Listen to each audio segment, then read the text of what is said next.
Gente, na aula de hoje, nós vamos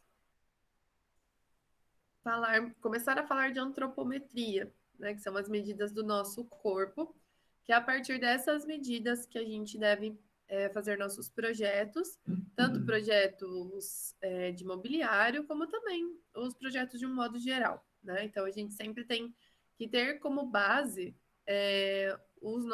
a medida do nosso corpo, tá? Então, para isso que serve a antropometria, né, que a gente estuda dentro de ergonomia. Então, vamos lá.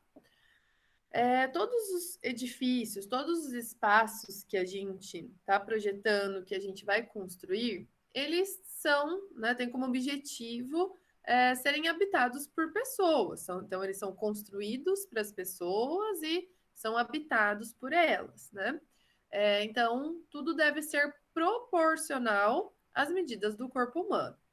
É claro que em alguns tipos de edifícios, às vezes a grandiosidade, né, em relação às vezes um pé direito, né, é algo que o arquiteto ele quer passar para as pessoas, né, uma sensação diferente. Mas nos projetos de um modo geral, quando a gente faz o projeto de uma casa, quando a gente faz o projeto de um ambiente de trabalho, a gente vai sempre ter essa relação de proporção com o corpo humano. Então, no nosso processo de projeto, as dimensões do corpo humano e o movimento do corpo humano, eles vão determinar a forma e o tamanho tanto dos nossos mobiliários como dos espaços. É claro que hoje a gente tem muita coisa já pronta, né?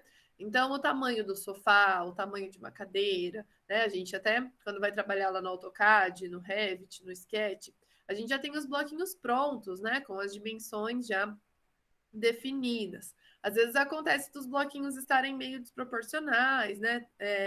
E conforme a gente vai trabalhando com isso, nosso olho já fica bem treinado, né? Então a gente olha e já consegue ir vendo, essa cadeira aqui, ela não está na proporção em relação àquela mesa, acho que tem alguma coisa errada, né?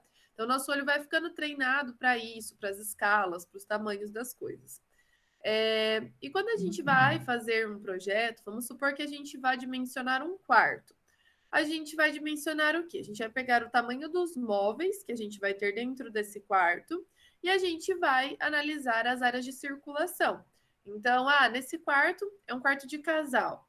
Eu vou ter uma cama. Aí, que tamanho de cama? Uma cama normal, uma cama queen, uma cama king. E aí eu vou dimensionar lá o tamanho da cama. Qualquer que sejam esses tamanhos, eles têm relação com o tamanho do corpo humano, né? Então, uma questão de conforto, né? Às vezes, para uma pessoa que é um pouco maior, um pouco fora do padrão, também uma cama maior é importante, né? Então, a gente vai determinar ali qual cama que é interessante para aquele espaço. Aí a gente vai ter um guarda-roupa dentro desse quarto, então vamos ver que tamanho esse guarda-roupa vai ter. Então, o guarda-roupa ele já tem ali um padrão de profundidade de uns 60 centímetros, mais ou menos, né? Às vezes um pouquinho mais. E isso também, né, está relacionado com o tamanho das nossas roupas, que são proporcionais ao nosso corpo. Tá? Então, tudo já é pensado dessa forma. Aí a gente vai ter lá um painel de TV, ou a gente quer colocar uma poltrona, a gente vai colocando os móveis que são importantes. E aí, tão importante quanto os mobiliários são os espaços entre eles, que são os espaços de circulação, que são os espaços de atividade. Então, por exemplo, para arrumar uma cama, a gente precisa de um espaço, né? Às vezes a pessoa precisa até abaixar, né, para arrumar, para abrir uma gaveta, para abrir uma porta. Então, a gente precisa pensar nesses movimentos e nas dimensões do corpo para que a gente consiga fazer esse projeto, tá? Então, qualquer ambiente que a gente vá fazer, a gente precisa analisar tanto o tamanho dos móveis como os espaços entre eles. Então, um projeto que não tem isso, ele com certeza é um projeto falho. Pode ser que dê certo, mas na maior parte dos casos não dá. Né? Eu já vi várias casas que as pessoas elas acabam tendo que quebrar muito a cabeça para conseguir colocar os móveis dentro dos espaços, porque eles não foram bem planejados aqueles espaços. espaços, né? Então, essa pessoa, né, ela queria muito pôr uma cama king ou uma cama queen dentro do quarto dela, só que não houve essa conversa dela com o arquiteto ou com o engenheiro que fez o projeto. E aí ela acabou tendo que colocar essa cama encostada na parede. É muito ruim, né? Uma cama de casal encostada na parede. A pessoa que fica do lado da parede é mais difícil para sair da cama, para pôr um lençol, né? É bem mais complicado. Então, é preciso ter essa comunicação do que meu cliente precisa, né, do que eu ali vou analisar, que é importante, e eu vou definir o tamanho do ambiente através dessas dimensões. Então, o corpo humano, ele vai ser a nossa unidade de medida e de referência, né, de escala e proporção da edificação. Então, uma porta, por exemplo, né, ela tem ali as proporções para que passe pessoas de diversos tamanhos, né, de diversas alturas. É, a porta, até antes a gente via bastante portas de 60, né? Até em banheiro, às vezes 60, 70 centímetros. Hoje, a de 60 é bem difícil a gente ver. Mas 60, assim, é apertadinho ali para a pessoa maior passar. Aí hoje a gente usa mais de 70, 80, que daí 80 já entra também na questão da acessibilidade para passar uma cadeira de rodas, né? Então, é tudo relacionado às proporções do nosso corpo. Então, a gente precisa conhecer as dimensões do corpo humano e também a mecânica de articulação, que são os movimentos que nós vamos fazer. Então, como a gente vai fazer aquela atividade? Lembra que a gente viu na aula passada as posturas, né? Então, a gente vai fazer aquela atividade sentado, a gente vai fazer aquela atividade em pé, a gente vai precisar agachar em alguns momentos, ou a gente vai fazer atividade deitado, a gente vai precisar alcançar algo que está lá no alto. Então, os movimentos são muito importantes. Só um pouquinho que alguém está entrando na.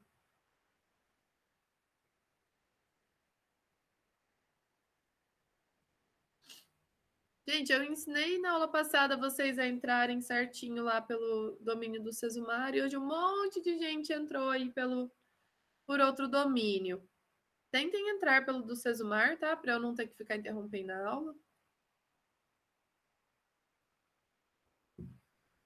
Então, gente, o corpo humano é a nossa referência quando a gente vai fazer um projeto, seja qual for, tá? Então, tudo que a gente tem ao nosso redor está relacionado ao nosso corpo. Então, aqui tem uma definição, né, do que é antropometria. Então, é a aplicação dos métodos científicos de medidas físicas nos seres humanos, buscando determinar as diferenças entre os indivíduos e os grupos sociais, com a finalidade de se obter informações utilizadas nos projetos de arquitetura, urbanismo, design de interiores, desenho industrial, comunicação visual e de engenharia, e de modo geral para melhor adequar esses produtos aos seus usuários. Então, isso denomina-se antropometria. Então, quando a gente fala da medida do corpo humano, a gente não pode simplesmente medir o nosso corpo e usar como referência. A antropometria é uma ciência que estuda as medidas do corpo humano. Então, ela é desenvolvida em diferentes países, tá? Porque a gente tem alguns países onde as pessoas são maiores, outros países onde as pessoas são menores, países onde as pessoas têm, onde a gente tem mais pobreza, as pessoas elas acabam sendo menores em todos os sentidos, né? Então sempre vai estar relacionado com as pessoas, né, que moram naquele país. Então a gente tem essa questão, além, né, da questão de ser mulher ou de ser homem, a gente tem as diferenças de medidas, se é criança, se é idoso ou se é adulto. Então, a antropometria ela está aí para nos trazer essas medidas com uma base científica. Então, não posso, né, pegar lá o meu colega e medir ele para utilizar como referência, ou minha mãe, ou meu pai, meu irmão, um filho, né? Não, a gente tem que usar a base científica, tá? E aí, essa base é utilizada aí, né? Então, todas essas áreas relacionadas à construção, ao desenvolvimento de produtos, né? até mesmo a questão ali de comunicação visual, que é uma das áreas que o arquiteto e urbanista pode trabalhar também, né? Então, isso também tem relação com as medidas do nosso corpo, questão de altura dos olhos, né? A gente tem sempre que prestar atenção, né, em tudo isso para desenvolver os nossos produtos, as nossas construções focadas no corpo humano. Então, antropometria significa medida do homem. Então, antro, homem, e metro, medida. Então, antropometria vai ser um conjunto de medidas do corpo humano necessários para esse processo projetual de espaços, mobiliários e equipamentos, incluindo-se as variáveis pertinentes, todas as questões que eu falei agora há pouco, faixa etária. Então, se é criança, e criança, a gente ainda tem a questão que ela vai crescendo ali, então a gente vai tendo diversas medidas, né, conforme elas vão crescendo até chegar à fase adulta. Depois os idosos, né? Sexo, homem e mulher dá diferença. Então, os homens sempre têm as medidas maiores. A única medida dos homens que é menor que das mulheres, né, nessa proporção, é a medida do quadril. Questão também de raça e até mesmo de grupo ocupacional. Por exemplo, tem estudos de antropometria que são feitos para os soldados lá dos Estados Unidos. Então, eles têm um padrão de medidas um pouco diferente da população como um todo. Tá? Então, também pode ser. Ou alguém que vai estudar, sei lá, os caminhoneiros, para ver uma forma de melhorar o tipo de trabalho deles. Eles vão ter lá um padrão de medidas, né, que vai ser tirado e estudado certinho, tá? Então, também podemos ter essa questão do grupo ocupacional. Então, a gente sempre vai usar essas medidas para os nossos processos, né, de projeto. Então, isso tanto para a parte de arquitetura, como também para a parte de urbanismo, né, onde a gente faz também mobiliário urbano, onde a gente vai ver questão, né, da proporção da parte urbana com as pessoas.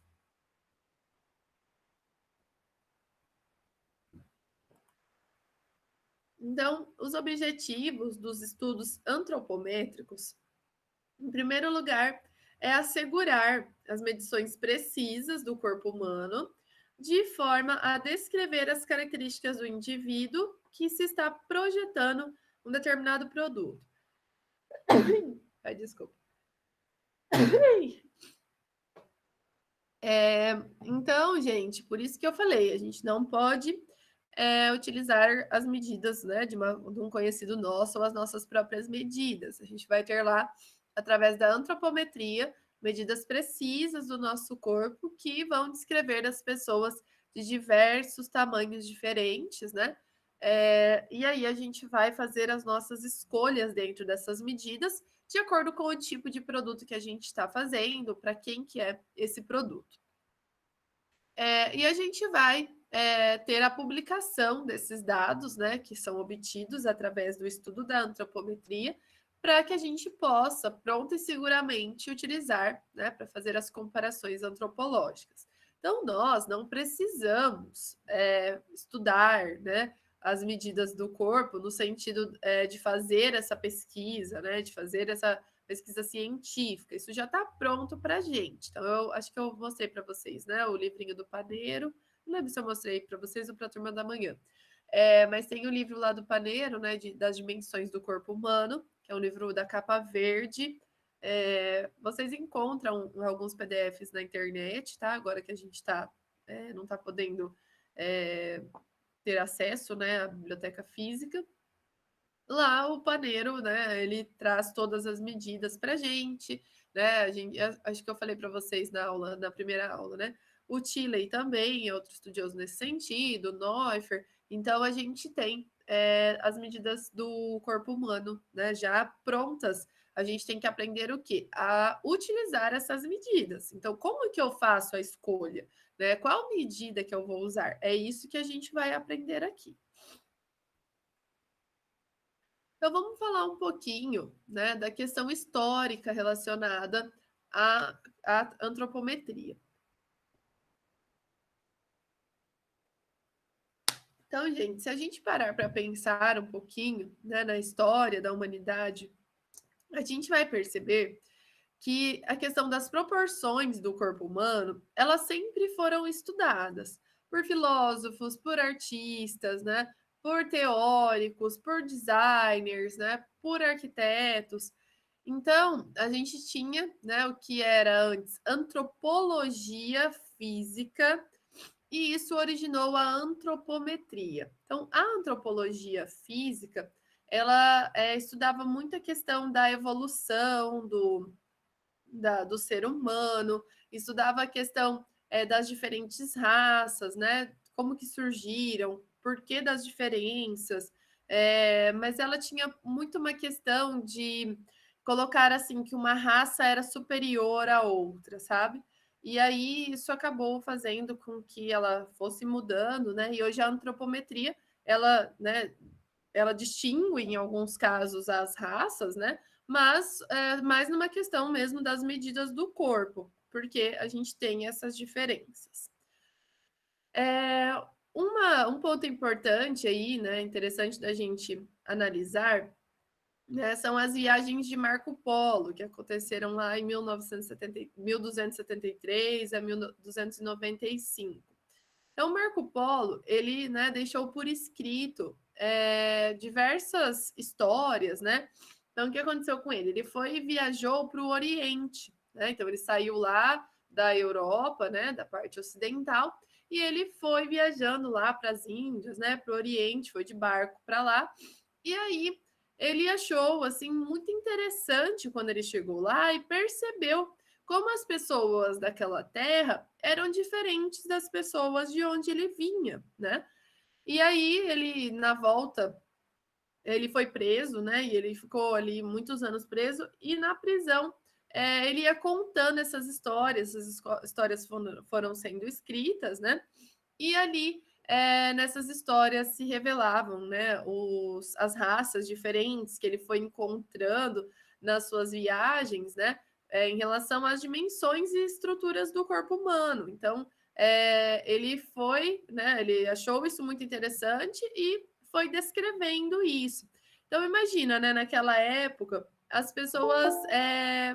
Tem mais alguém entrando na aula, só um pouquinho.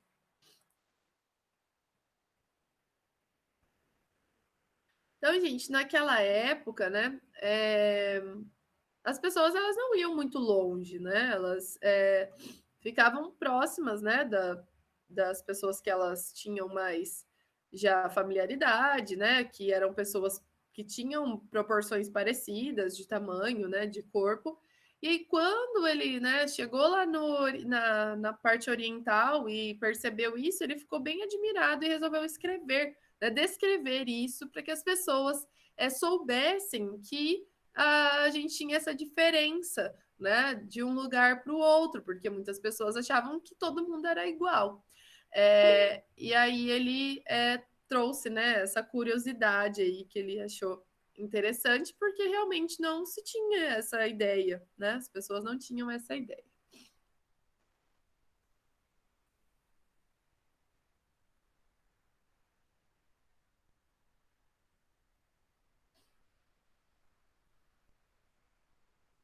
Não sei se vocês já tinham parado para pensar nisso, né? Então, muitas pessoas elas nasciam lá numa determinada, não era nem, às vezes não era nenhuma cidade, né?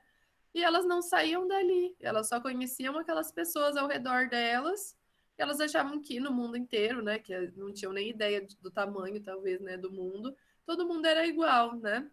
E hoje a gente, claro, né, mesmo que a gente não saia da nossa cidade, a gente tem muita informação. A gente vê TV, internet, filme, né?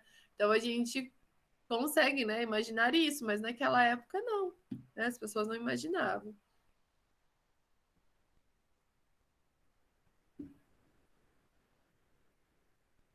Os gregos e romanos, eles também tinham muito essa questão, né, das proporções do corpo, da beleza, né? Então a beleza, ela era algo, né, hoje também, né, muito valorizado, as proporções do corpo. Então a gente vê muito essa, né, questão da aplicação das medidas do corpo no desenvolvimento das edificações, dos mobiliários e dos produtos.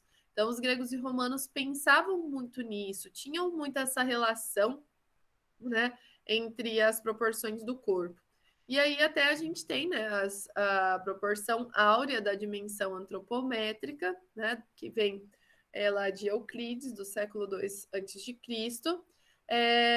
E aí ele traz, né, essa proporção das três retas que criam uma proporção. Então, segundo essa proporção áurea da dimensão antropométrica, né, a gente tem lá que essa medida de A dividido por B vai ser igual à medida de A mais B dividido por A, dando, né, essa proporção, esse número aqui. Então, dizia-se, né, e até hoje a gente usa muito essa questão da proporção áurea, que essa é a mais agradável proporção entre dois segmentos de reta, né? Então, sempre procurando, né, uma constante harmonia e beleza, né?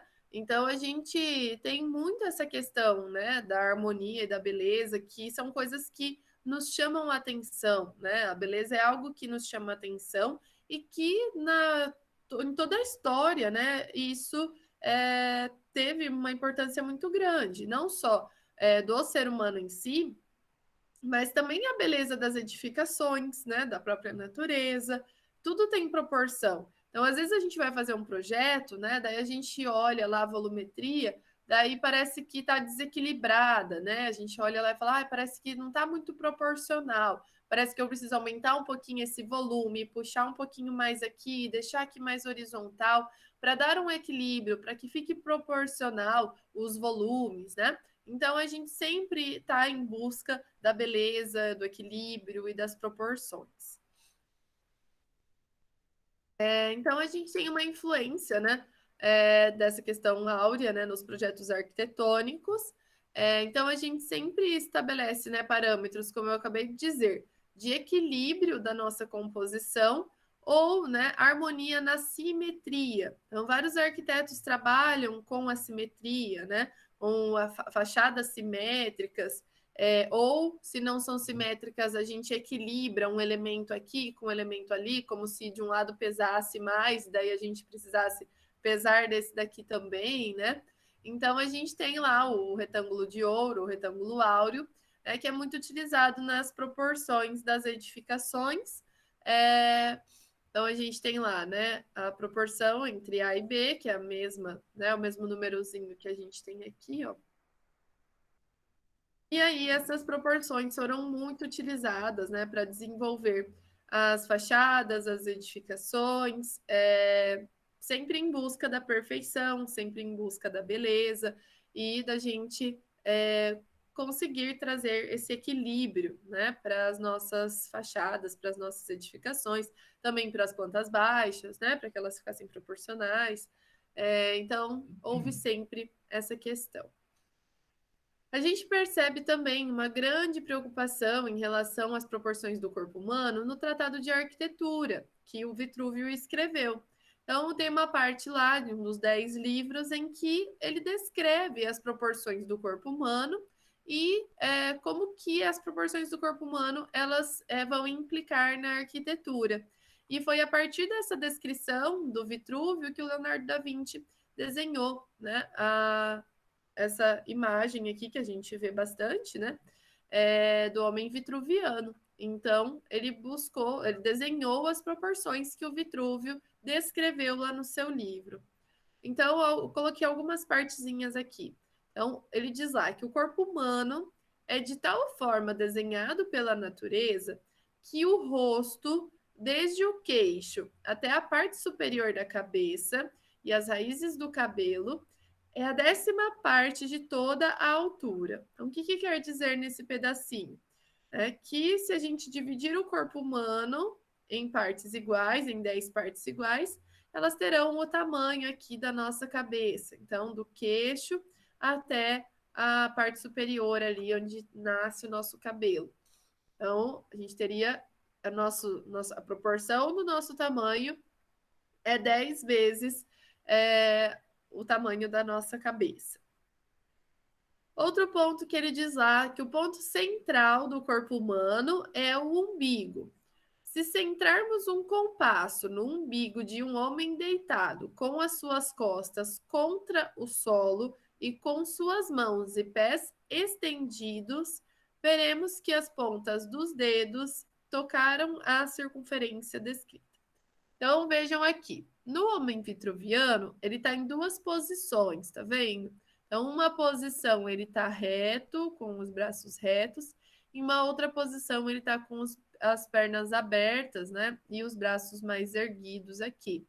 Então, nessa posição aqui, né? Com os pés estendidos, a gente tem essa proporção aqui com o círculo. Então, o umbigo seria o centro do círculo e o círculo está acontecendo aqui. E aí a gente tocaria, né? A gente teria essa proporção das pernas e dos braços em relação a esse círculo, tá? Então, como se a gente deitasse no chão e abrisse as pernas e os braços, né? E aí a gente teria essa proporção do círculo. Um outro ponto também, né? O mesmo modo que o corpo humano tem esse contorno circular, a gente também pode obter, né, um quadrado a partir do corpo humano, que tá aqui, ó, o desenho do quadrado, tá vendo? Então, aqui os pés, né, as pernas retas e os braços estendidos aqui para os lados, a gente tem também essa proporção do quadrado. Então, isso quer dizer que do nosso pé até o topo da nossa cabeça, tem a mesma medida da largura dos nossos braços abertos, tá? Então, o Vitruvius ele estudou essa proporção, né? E depois o Leonardo da Vinci fez o desenho. Então, se a gente pegar aqui, né, da planta do nosso pé até a parte superior da cabeça, os braços totalmente estendidos, a largura é igual à altura.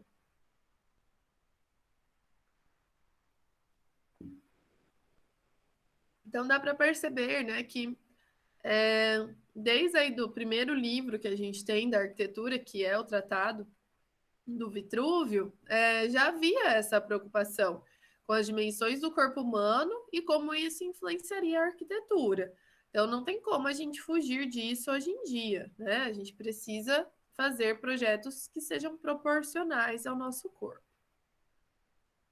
Então, no descrito lá do Vitrúvio, ele demonstra a proporcionalidade entre as partes do nosso corpo. Então, ele ainda não tinha, né, todo esse estudo antropométrico que a gente tem hoje, mas ele mostrava as proporcionalidades, de que maneira que a gente poderia, né, pensar ali a dimensão do corpo.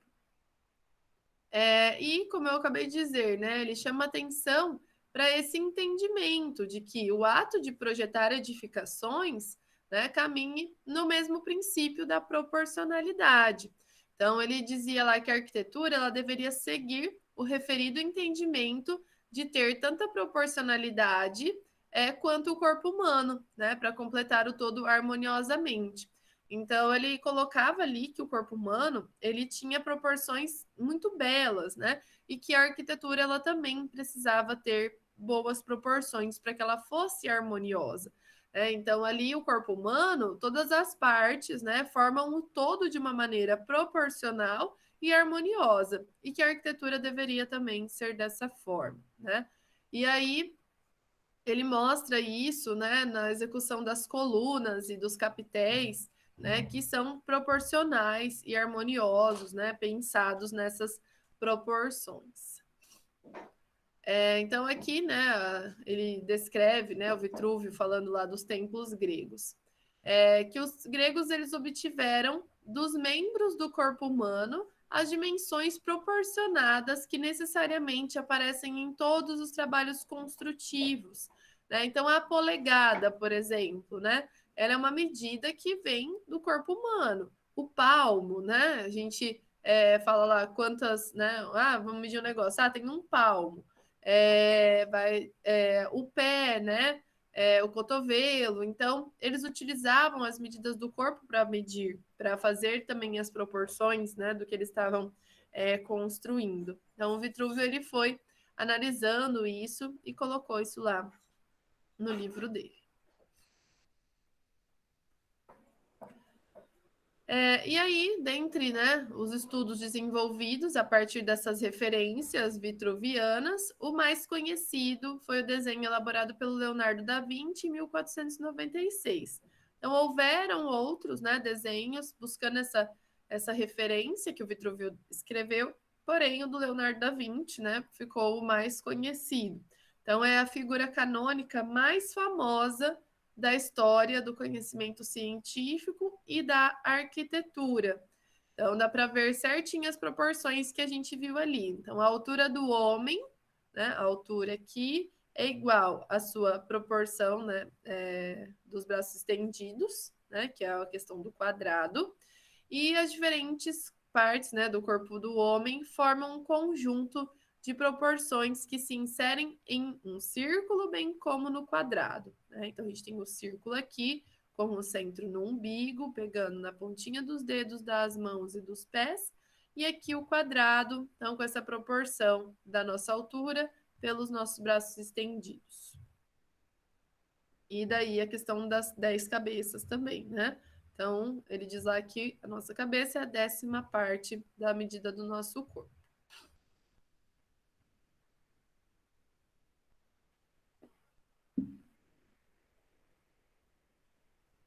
Aí o Le Corbusier, ele também desenvolveu lá a sua figura canônica, que é o modulor, né? O modulor é um instrumento de medida também baseado no corpo humano e na matemática. Então, ele desenhou lá a altura de um homem com um braço levantado. E ele foi dividindo em diversos segmentos, né? É, e aí ele sempre foi relacionando isso com aquelas proporções áureas que a gente viu ali atrás, com os segmentos, né? Do segmento A, do segmento B e do segmento A mais B. Então, se vocês analisarem aqui as diferentes, né, divisões que ele foi fazendo, ele foi utilizando essa proporção áurea. Então, ele foi dividindo ali o tamanho dos pés, né, o plexo solar, que é aqui o centro do nosso corpo, o tamanho da cabeça, até mesmo as impressões digitais. E aí ele foi dividindo isso, né, em intervalos que tem relação com a proporção áurea. Então, tá vendo esses 3 intervalos aqui? Então, a gente tem aquela proporção do A, né, do B e do A mais B. E isso vai acontecendo aqui, né, também nessas divisões que a gente vai tendo por aqui.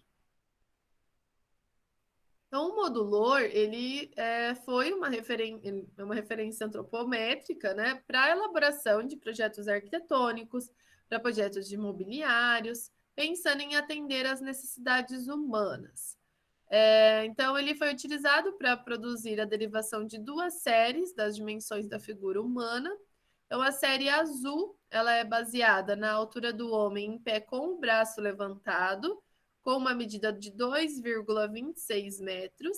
E a série vermelha, ela é baseada na altura de um homem medido a partir do seu pé ao topo da cabeça, com 1,83 m. Então, essa era a referência que o Le Corbusier utilizava nos seus projetos. Se a gente for ver, né, hoje a análise antropométrica, a hora que a gente chegar nessas medidas antropométricas, vocês vão ver que 1,83 é um homem bem alto, tá? Que já chega ali nas proporções das pessoas mais altas. Então, ele usava, né, essa referência para os projetos dele, mas a gente vai usar umas referências, né, um pouquinho diferentes aí, mas é muito interessante ele desenvolver, né, essa figura canônica, né, o modulor, para desenvolver os seus projetos, né? Então ele realmente pensava na construção centrada no ser humano.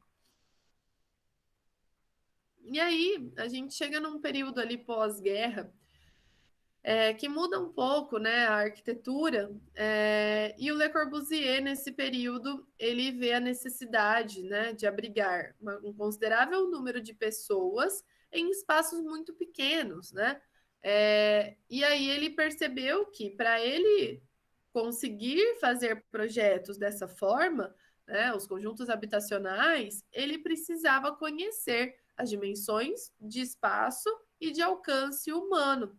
E aí, só a partir dessas medidas que ele conseguiria calcular as áreas internas desses espaços, né? Então, nesse período, muitas pessoas ficaram sem casas, e daí elas precisavam, né, desses espaços, e ele foi ali buscando essa informação para que ele conseguisse fazer as menores casas possíveis, mas dentro de uma proporção que continuasse confortável para essas pessoas. E aí ele tem, né, a sua definição lá da habitação ser uma máquina de morar. Então, a estrutura, né, ele coloca lá que a estrutura da máquina de morar, ela será um padrão, né, será padrão. Então, os elementos da casa, os objetos de equipamentos serão padrões, sobre uma série de modelos variados, estabelecidos a uma justa escala humana. A indústria de objetos domésticos, até agora limitada a peças sanitárias, cozinha, calefação, se ampliarão infinitamente mais. Então, tá lá, né, no análise dos elementos fundamentais do problema da vivenda mínima. Então, o Le Corbusier, ele tinha muito essa preocupação. Como que ele ia fazer essas casinhas, né, esses apartamentos tão pequenos, mas que isso não fosse desconfortável para as pessoas. Então, até esse período, ele coloca aí que poucas peças das nossas casas eram feitas de maneira industrial, né? E a partir desse momento era necessário que os móveis fossem industrializados, deixassem de ter uma produção tão manual, né? E aí ele vai buscar maneiras de trazer padrões, tanto de ambientes como daí desses mobiliários. Então a ideia dele era que ele criasse modelos, né, de casas, de máquinas de morar, e que esses móveis industrializados eles fossem proporcionais a essas habitações que ele estava criando. Tanto que a gente vai ver, deixa eu ver se é nesse slide. Ainda não. Depois a gente vai ver algumas cozinhas que foram criadas em diversos apartamentos para que tivesse uma padronização de móveis, daí eles fossem produzidos em larga escala, por uma questão de economia também, de um período ali um pouco difícil. Então, a gente tem toda essa preocupação nesse período. Então, o Le Corbusier, ele pensava, né, nesse funcionalismo. Então, as habitações, elas precisavam ser criadas com, além, né, dos pequenos espaços, também com simplificação das tarefas domésticas. Então, ele pensava, além dos espaços mínimos, em como reduzir o tempo para a gente fazer uma atividade dentro de casa. Então, por exemplo, para eu preparar uma comida, o que eu preciso? Né? Eu vou precisar do fogão, da pia, da geladeira. E aí ele estudava qual seria o melhor layout dentro daquele espaço para que ele agilizasse a atividade de preparar a comida. Né? Então ele foi pensando também nessas questões. Então, quando surgiram essas habitações mínimas, essas habitações menores, querendo ou não, colocava-se um novo modo de viver, né? Então, as pessoas, elas também precisariam que o seu comportamento fosse cada vez mais racionalizado, né? Então, isso é algo que, hoje em dia, né, a gente ainda tem muito essa questão. Então, muitas pessoas, elas vão ter como opção morar em locais menores por uma questão mesmo de agilidade, né, do modo de viver que aquela pessoa tem. Então, as pessoas hoje muitas vezes trabalham muito, não tem muito tempo para cuidar da casa, não, algumas pessoas não pretendem ter filhos, então buscam, né, espaços menores. Então, é o modo de viver daquela pessoa que está relacionado com o espaço que ela vai ocupar. E acredito que esse período que a gente está vivendo agora, da pandemia, também vai nos trazer um novo modo de viver, né? Então, muitas pessoas talvez continuem, depois que tudo passar, trabalhando em home office, né? E talvez elas precisem de espaços um pouco diferentes. Então, a arquitetura, ela tem que ir se adaptando ao modo de viver das pessoas, né? Então, muita gente vai querer ter escritório em casa, né? Que é algo que muitas pessoas não tinham, não viam necessidade, né? as pessoas começaram a perceber mais, né, muitas vezes as características boas e também ruins das suas casas, dos seus apartamentos. Então, talvez elas se tornem até um pouco mais exigentes nesse sentido, né, das habitações. Então, o novo modo de viver, ele sempre vai acontecendo, né? Vão acontecendo coisas que fazem com que a gente vá mudando a nossa maneira. E aí, a arquitetura precisa acompanhar isso. Então, o Le Corbusier, ele colocava que na máquina de morar, né, no apartamento, na casa que ele estava projetando, ele tinha 3 condições essenciais. Então, por menor que fosse, deveria ter dormitórios individualizados. Também a cozinha, ela deveria ser concebida dessa forma que eu falei para vocês, sempre simplificando ao máximo o trabalho doméstico. E o mobiliário, ele também deveria ser de uma manutenção mais simples e com um custo mais baixo, né? Porque nesse período aí era necessário isso, né? As pessoas tinham acabado de passar por uma guerra, então elas precisavam, né, de mobiliários mais baratos e também planejados para suas edificações. Então ele colocava essas 3 condições essenciais para suas habitações.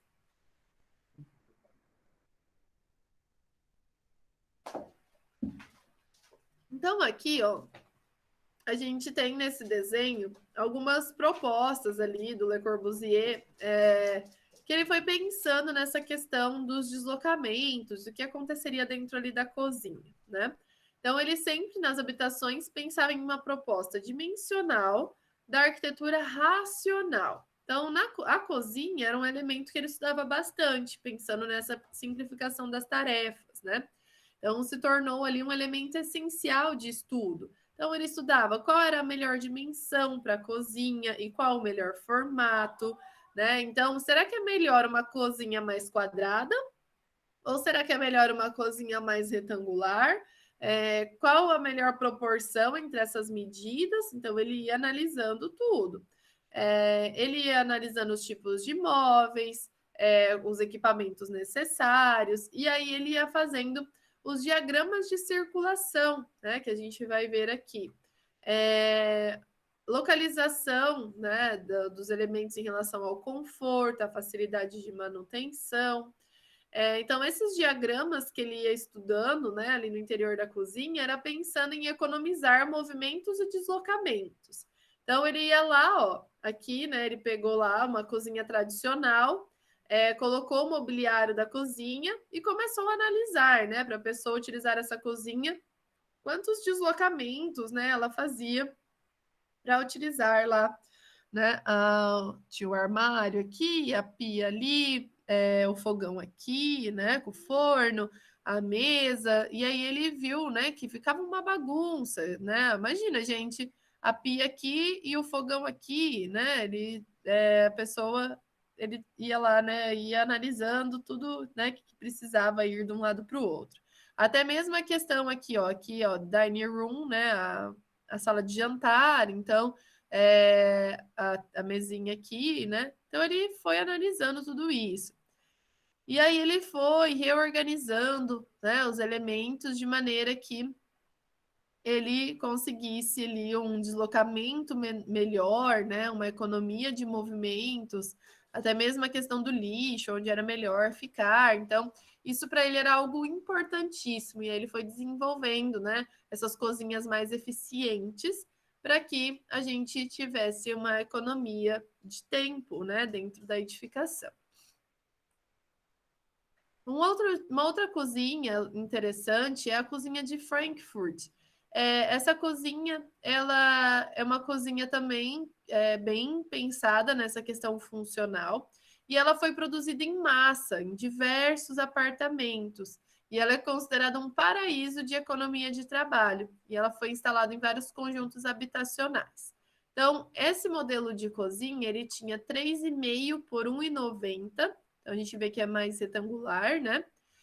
E aí todos os móveis eram pensados lá estrategicamente, e esses móveis também eles foram produzidos ali, né, em larga escala. Então, essa cozinha, ela tinha, né, essa área aqui, que tinha esse banquinho, E vejam aqui nessa planta, ó, então, aqui a mesinha lá do fundo, tá vendo? O banquinho aqui, que tem uma bancadinha. E aí a gente tem aqui, ó, uma mesa de passar roupa, que fica aqui na parede, tá vendo? Aqui e aqui. E aí, quando for necessário, a mesa de passar roupa desce e é utilizada aqui nessa região. E aí ele organiza aqui, né, a cozinha, a pia, tudo mais, o fogão fica aqui. Tem uma distância aqui de 98 centímetros entre esses balcões. E até essas gavetinhas aqui eram gavetinhas de tempero que dava para, né, puxar ali. Vendo essa partezinha aqui? Eram várias gavetinhas que tinham aqui, que foram pensadas, né, para essa questão de cozinhar. Né? Então, ela foi desenvolvida diversas vezes, foi produzida diversas vezes e aplicada em diversos apartamentos desses conjuntos habitacionais.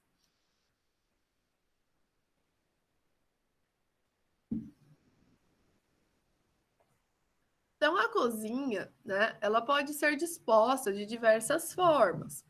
A gente até vai falar um pouquinho disso mais lá no nosso segundo bimestre, mas a gente tem a área de dispensa, né, a área de armazenagem, né, a área da dispensa seria, né, onde a gente tem a geladeira, onde a gente guarda comida, a armazenagem dos utensílios, a área de pia, que é a área, né, de onde a gente vai lavar os elementos, a área de limpeza, a área de preparação, que é uma área importante também, né, e a área de cozinhar, assar. Então, a maneira como eu distribuo esses 5 elementos influencia muito na, na maneira, né, na agilidade que eu vou ter ali para fazer as atividades. Imaginem assim, né? Geralmente a gente tem uma configuração de fogão, pia, geladeira, né? Ou até mesmo pia, fogão e geladeira, né? Então, ou a pia ou o fogão tá no meio. Imagina que ruim se a geladeira ficasse no meio do fogão e da pia, como ia atrapalhar, né, a agilidade ali para cozinhar. Então, a pia e o fogão, eles têm que ficar próximos, talvez divididos como aqui, ó, pela área de preparação, né? Mas sempre próximos, ó. Então, pia, área de preparação, área para cozinhar. Pia, área de preparação e área para cozinhar, que é a mesma coisa. Tá? Então, essa organização é muito importante nas nossas cozinhas. A cozinha é a nossa área de trabalho da casa, né? Então, ela precisa ser organizada. A gente precisa, quando a gente vai projetar o móvel de uma cozinha, até mesmo onde a gente vai pôr gavetas, onde a gente vai pôr portas, onde vão ficar as panelas, os utensílios, né? A gente precisa pensar certinho para ter mais agilidade nesse espaço. Na década de 60, foram desenvolvidos trabalhos sobre os espaços das habitações. Então, o governo inglês ele tinha uma equipe de projetistas e eles elaboravam boletins com desenhos de cozinhas diferentes, informando, né, como se fossem jornaizinhos, assim, informando e orientando as pessoas sobre os problemas frequentes nos projetos residenciais, né, considerando aquilo que eles achavam importante, que as pessoas, né, tinham aspirações em relação à moradia. Então, aqui a gente tem 3 exemplos, né, de layout desse modelo inglês. Então, saiu nesse boletim de design aqui, né, os espaços na casa. Então, tinha lá a plantinha, ó, o desenho da cozinha aqui, mostrando soluções, mostrando problemas, como poderiam ser solucionados. Então, sempre houve essa grande preocupação, né?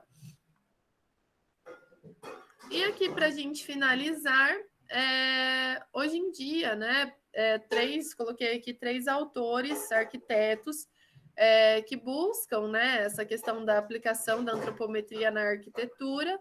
Então, o primeiro aqui, Teodoro Rosso, que é um arquiteto brasileiro, ele busca muito a questão da coordenação modular.